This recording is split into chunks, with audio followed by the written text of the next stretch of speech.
বিএনপির আসল বক্তব্যটা কোনটা। কারণ এত বেশি লোক কথা বলে, এই যে পেশাব-টেশাব এগুলা বিভিন্ন ধরনের দুদু সাহেবরা, দুদু, যদু, মধু, দুলু, মুলু সব তো এই ধরনের বিএনপির এখন নেতা বড়, বড়। তারা যেভাবে কথা বলে, তাদের কথাতে তারেক রহমানের কথা, খালেদা জিয়ার কথা, জিয়া রহমানের বাণী হারিয়ে যায়। তো এর কি কেউ নাই? এর কি কোন আত্মীয়স্বজন বা কেউ মুরুব্বি বা কেউ নাই ইশরাকের? তাকে কেউ বলে না? তার মা তো এখন বেঁচে আছে। উনি কি বলে না? উনি কি ফিল করে না? যে, "বাবা তুমি মনে হচ্ছে একটু বেশি হয়ে গেছে, এখন স্টপ করো।" দরকার নাই। আর এই প্রসঙ্গে বলতে চাই আমার যে আদালতের রায় দিয়ে মেয়র করা, এটা কিন্তু আসলে অনেক বুঝাতে হ্যাঁ, খুব আমার কাছে আসলে মনে হয় আমাদের জাতীয়তাবাদী দল বিএনপিটাকে চালায় কারা?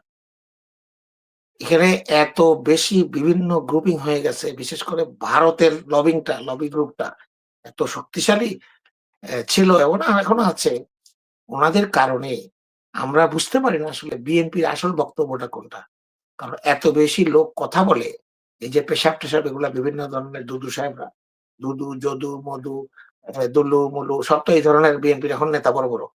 তারা যেভাবে কথা বলে, তাদের কথাতে তারেক রহমানের কথা, খালেদা জিয়ার কথা, জিয়া রহমানের বাণী হারিয়ে যায়। তাদের কথাগুলো এত মুখরোচক, এত অশ্লীল, সাধারণ মানুষ কিন্তু এটা পছন্দ করে না। সাধারণ মানুষরা এসব কথা শুনতে চায় না বিএনপির পক্ষ থেকে। যখন বিএনপি বিরোধী দলে ছিল, তখন কিন্তু এইসব কথাবার্তা বিএনপি বলেনি। হতে পারে বলেনি বা বলার সাহস পায়নি। বলার পরিস্থিতি পায়নি। কারণ এখন তো ঝড়ে বক মরে ফকিরের কালাম হতে পারে। এখন তো কোনো অসুবিধা নাই।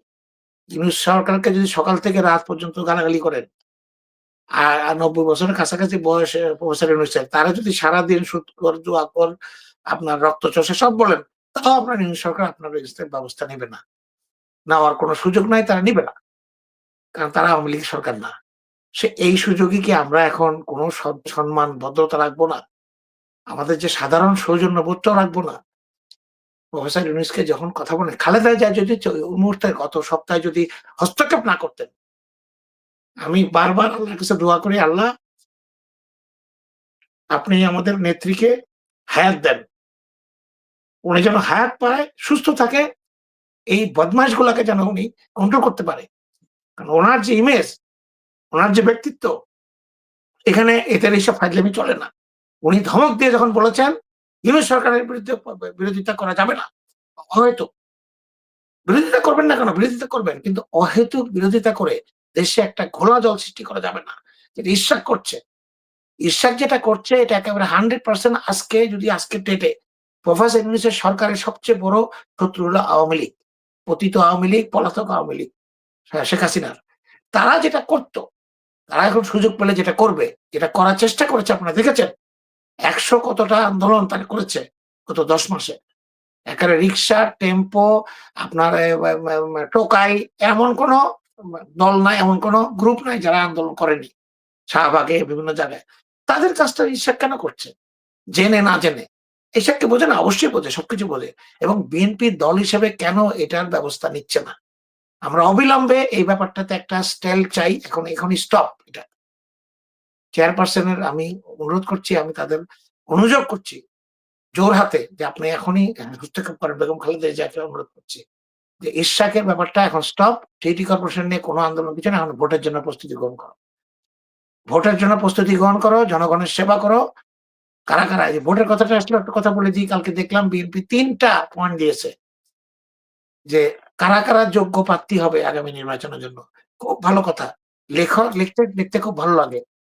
সৎ, যোগ্য এবং এলাকায় জনপ্রিয় এবং সবচেয়ে বড় কথা হলো গত ১৬-১৭ বছরে যারা স্বৈরাচারের আন্দোলনের বিরুদ্ধে আন্দোলন করে নির্যাতিত, নিপীড়িত হয়েছে, তারপরেও আন্দোলন করা ছাড়েনি, তাদেরকে এমপি নমিনেশন দেওয়া হবে। আলহামদুলিল্লাহ, কথা শুনে খুব ভালো লাগলো। আমি লিস্ট করে বসে আছি ননির ভাই। আমি কম্পিউটারে লিস্ট করে বসে আছি কাকে নমিনেশন দেয়, তাদের কীর্তিকলাপগুলো কি? ১০ টা হোন্ডা, ২০ টা গুন্ডা আর কালো টাকা, এই তো ছিল বাংলাদেশের নির্বাচন। এখানে নির্বাচনে বেগম খালেদা জিয়াও ভোট পায় না, তারেক রহমানেরও বাজেয়াপ্ত হয় জামানত। কারণ ভোট তো হয় না। তো আমরা তো এটা থেকে বেরিয়ে আসতে চাই। আমি বিএনপি করি বলে, বিএনপি সমর্থক করি বলে বিএনপির প্রত্যেকটা কথা আমি যেটা বলবো এটাই করব? নো। বিএনপিতে যেন কোনো বদির সৃষ্টি না হয়, বিএনপিতে যেন কোনো মমতাজের সৃষ্টি না হয়। এটা জিয়া রহমানের দল। এটা আমাদেরকে মনে রাখতে হবে এবং এটাকে 100% প্রত্যেকটা বিএনপি নেতাকর্মীর দায়িত্ব।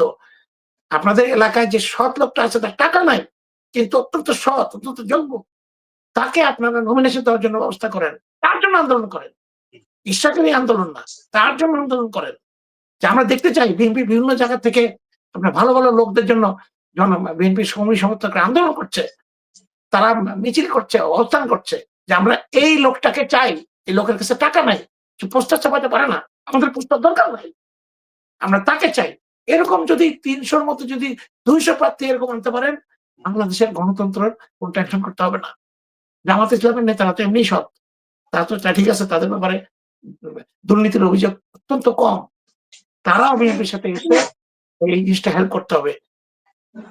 আমি বিএনপিকে অনুরোধ করবো জামাত ইসলামের সাথে বসেন, জামাত ইসলামকে অনুরোধ করবো আপনারা বসেন, বসে আপনারা লিস্ট ঠিক করেন 18 দলীয় জোটের মতো বা 4 দলীয় জোট সরকারের মতো।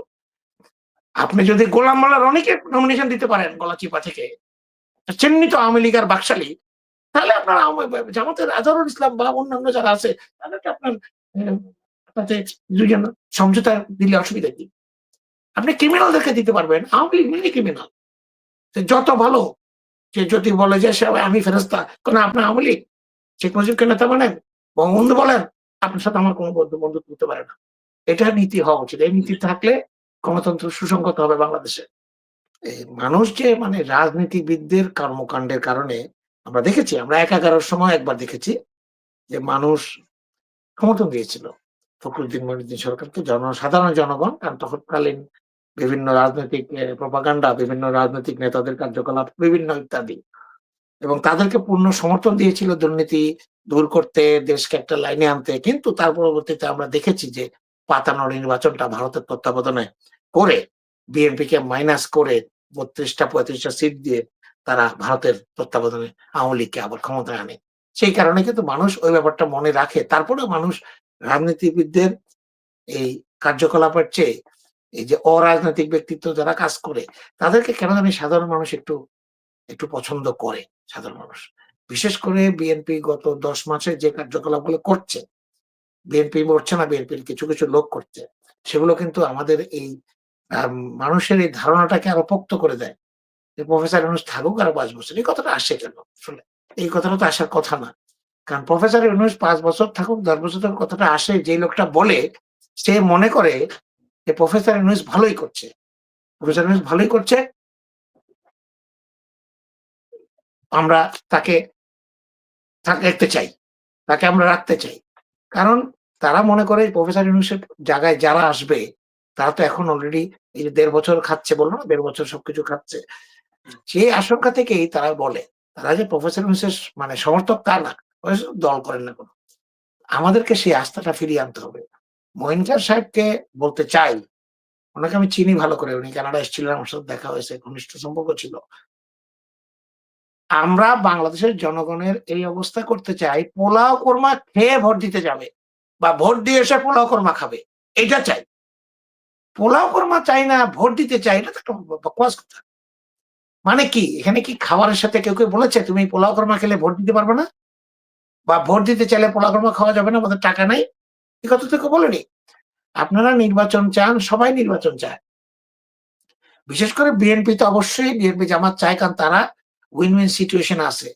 এখানে কোনো আওয়ামী লীগ নাই, এখানে আমরা বিজয়ী হবই, এটা একদম নরমাল। তাহলে তো আমাদেরকে আরো ধৈর্যের পরিচয় দেওয়া উচিত ছিল। আমরা কেন তাহলে অধৈর্য হচ্ছি? আজকে বাংলাদেশের যেকোনো জায়গায় যান, বিএনপির লোকজনই সব জায়গাতে আছে, এবং অনেক জায়গাতে পুলিশ বলেন, প্রশাসন বলেন, বিএনপির কথা শোনে, সম্মান করে।